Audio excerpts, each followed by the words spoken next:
Hi, my name is Cinnamon Bear. I am a Karuk descendant from Klamath River, California. I am an educator. I spent a lot of years teaching in the classroom, and I currently am an education forester for Manulife. And I get to bring youth out, well, all ages, but I get to bring folks out onto the land to learn about contemporary forestry and traditional ecological knowledge and all things natural resources. Hi, my name is Janay Joseph. I'm a Muckleshoot Indian tribal member and a forest technician for Manulife.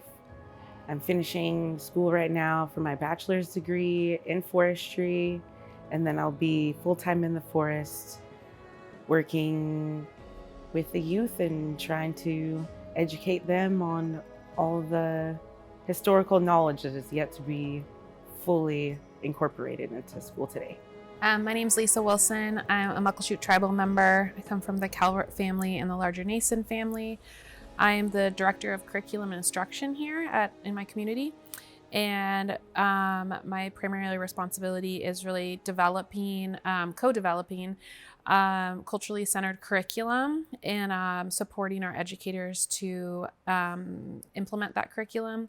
And a big part of that is supporting land-based learning opportunities. And our first curriculum project was around developing a whole early childhood to 12th grade curriculum on plant teachings that support social and emotional well-being. So we were able to integrate a lot of the teachings and experiences from this certificate into a broader curriculum. I was teaching at the Muckleshoot Tribal School in third grade, and I found my way into teaching because I actually hated my public school experience. And I never would have believed that I would end up being a teacher if you'd told me that as a younger person. But I really always tried to incorporate culture and traditional knowledge as much as I could into my curriculum. And I was lucky enough to share some plants from home, and then another teacher shared plants from here with me, and that kind of just, I guess, brought me into the plant world here. And then really, because I'm not a Muckleshoot tribal member, but I'm a community member who was kind of dabbling in some of that plant work, Valerie invited me to be a part of that cohort.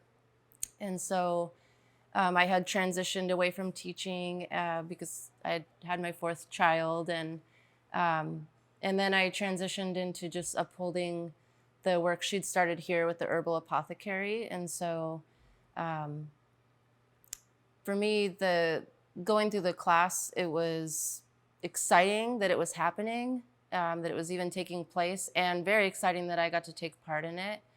And I had just had my daughter. She was, I think, 3 months when we started class.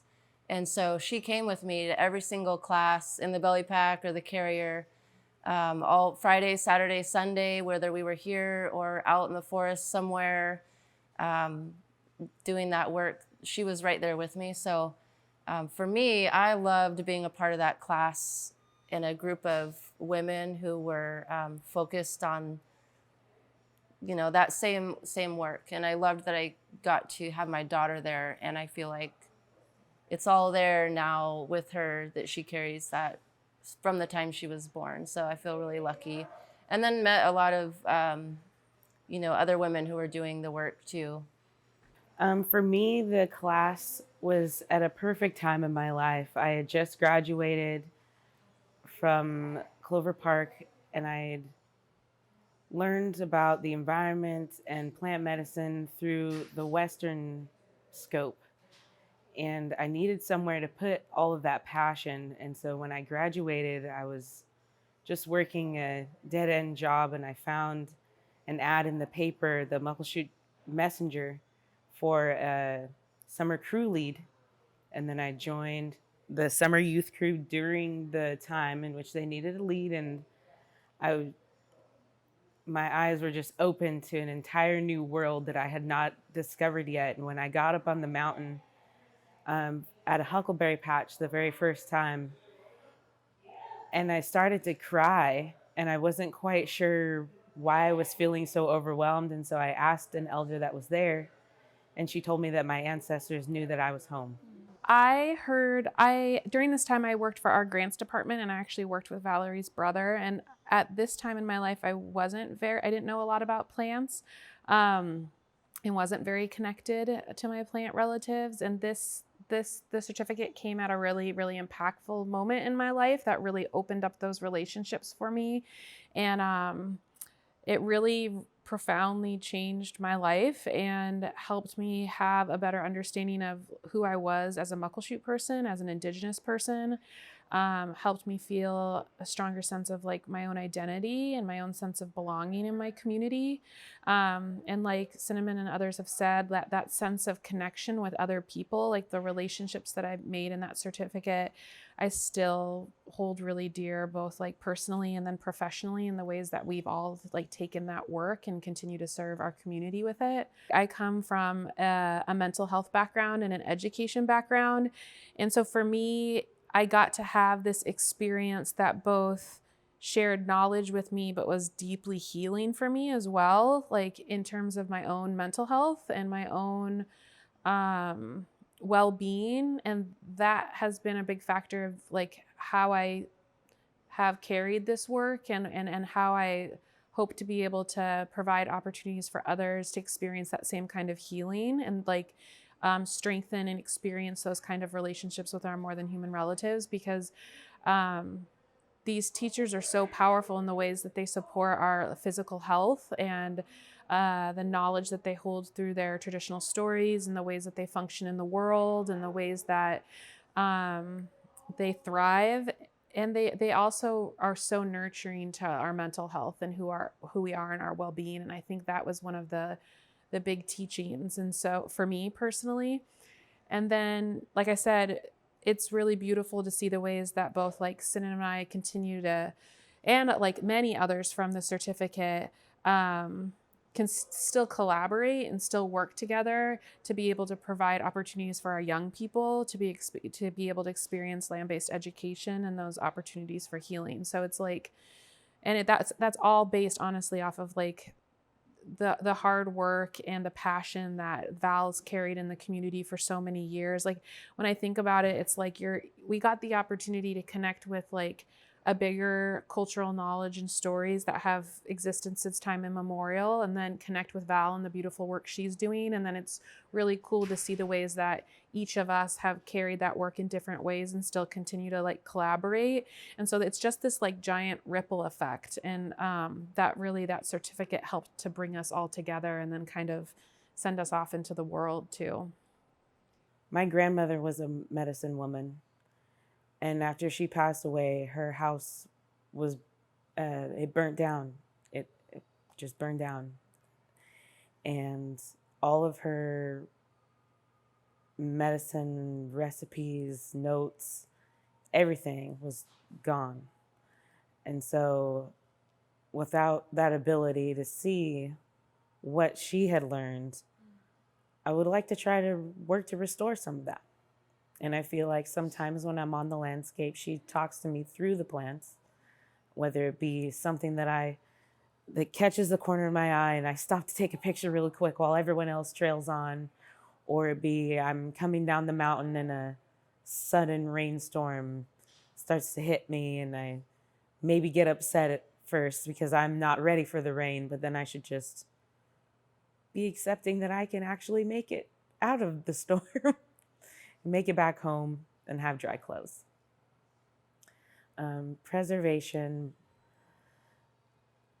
when it comes to the work that we're doing now, bridging the gap of what was lost, what we are currently still learning and continue to learn, and show our newer generations that you can slow down and take the time to go get your medicines and foods that you need out of the forest.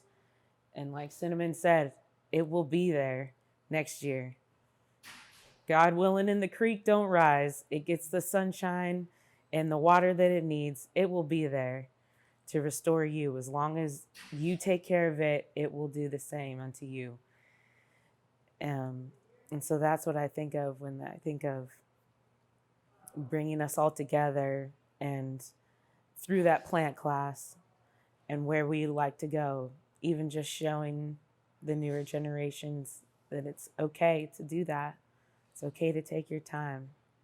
And isn't it fun to like, take a student out and like they get to do Indigenous science, right? It's so cool. I mean, like we could tell them like, touch this nettle, like look at it and tell it you're gonna touch it and it's not gonna sting you. And they can do it and it doesn't sting them. And then, oops, they accidentally bump this one and they get stung, and they actually get that teaching right there. And it's so powerful. Yeah. Yeah. Or like when you tell them, take this yellow flower and squish it between your hands and it'll turn purple. It'll, the residue left behind will be purple. And they're like, no, really, just try it. Oh my God, what is on my hands? Yeah. That's fun too. It is fun to just really, like, you could just teach one or two little things and people get so excited. I feel like, we're ready for this. It's something that a lot of people need. I think part of it is like, I'm just excited to continue to build these relationships personally. And so I'm like 37 weeks pregnant. And I think a lot about, I'll probably cry, but like I will cry, like bringing life into this world and like having her be able to like know these friends from like when she was born. And like Cinnamon said, it was quite powerful for me even many years ago to see Cinnamon bring her daughter and to see her daughter out with us harvesting and asking questions. And like she has these beautiful relationships with these plants like from such a young age. And I think when I'm thinking about motherhood and just personally, like I'm really excited to be able to watch these relationships with my daughter take off and like her develop her own relationships with these relatives. And so that's like really on my heart these days. And it's been really cool to see the teachers start to develop these relationships with these plants and be really hungry for more. Like we just had a training last week and they were like, more plants and new plants, and they're thirsty. Like it's cool to see how it's impacting them as educators and shifting the way that they see and know and understand the world, and how they're bringing that into their classroom environments, and then that's shaping their teaching practice. And I think to better serve our students. And then, so I think about like what it means to go deeper and broader with this work in our educational spaces. And then I also think of like people have been really hungry for like a summer school offering, or the ways that we can take this work into other programs outside of the school and continue to create, just like Cinnamon and Janay have said, like experiences for our students. Like, yeah, plants, are they just like in this eternal battle? Like some are battling each other. They put out things that don't allow others to grow. So it's like plant warfare going on. But then there's also all this interconnection and support and interdependency. So it's just wild to think about. And I think it can be a metaphor or a teaching for all the things that humans have to experience or deal with.